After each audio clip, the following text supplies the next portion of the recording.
മോളെത്തിയോ? ഉണ്ണി കാത്തിരിക്കുമായിരിക്കും. ദേ ഇത് കൊണ്ടുപോയിക്കോ. ചെല്ല.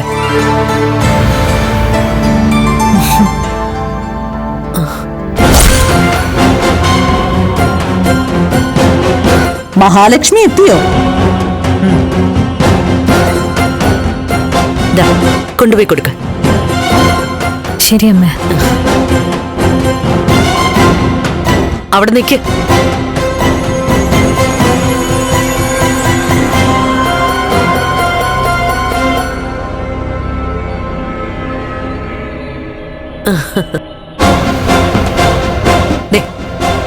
മോളല്ല, മോൾ ഉണ്ണിയുടെ അടുത്തേക്ക് പോയിക്കോ. ഇവളോട് എനിക്ക് കുറച്ച് സംസാരിക്കാനുണ്ട്. ചെല്ലേ.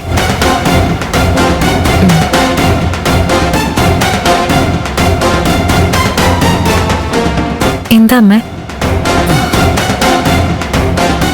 കണ്ണനെ പോലൊരാളെ നീ കല്യാണം കഴിച്ചതിന് പിന്നില് സ്വത്ത് മോഹം ഉണ്ടെന്ന് എല്ലാവരും പറയുന്നുണ്ട്.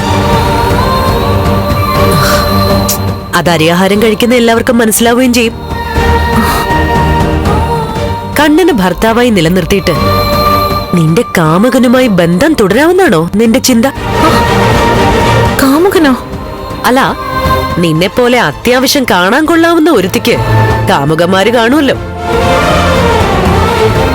അങ്ങനെ ഒരു കാമുകനുണ്ടെങ്കിൽ അവനുമായിട്ട് ബന്ധം കൂടിയിട്ട് എന്റെ കുഞ്ഞിനെ ഒരു കോമാളിയാക്കാനാണോ നിന്റെ പുറപ്പാട്? അതാ ഞാൻ ചോദിച്ചത്. ഞാൻ അത്രക്കാരിയല്ലമ്മേ. എന്നെ എങ്ങനെ പറയാൻ പറ്റും? നിന്റെ അച്ഛന്റെ ചിത കെട്ടടങ്ങുന്നതിന് മുൻപ് തന്നെ നിന്റെ അമ്മ നിനക്കൊരു രണ്ടാനച്ഛനെ കൊണ്ടു തന്നില്ലേ? നിന്റെ ചരിത്രം അതാ. അതുകൊണ്ട് തേൻ പുരണ്ട വാക്കുകളൊക്കെ കണ്ണൻ വിശ്വസിച്ചാലും ഞാൻ വിശ്വസിക്കില്ല. ഇന്നത്തെ കാലത്ത് ത്യാഗമനസ്സുള്ള പെൺകുട്ടികൾ വളരെ കുറവാ.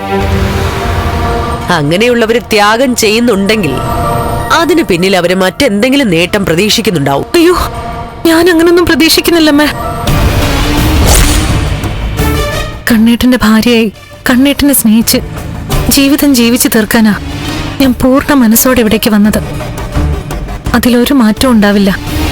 ആ, ഈ പറഞ്ഞത് അതേപടി നടപ്പിലാക്കിയാ കൊള്ളാം. ആ ചെല്ല്. ചടങ്ങുകളൊക്കെ മുറ പോലെ നടക്കട്ടെ. അതിനൊന്നും ഒരു കുറവും വരുത്തണ്ട.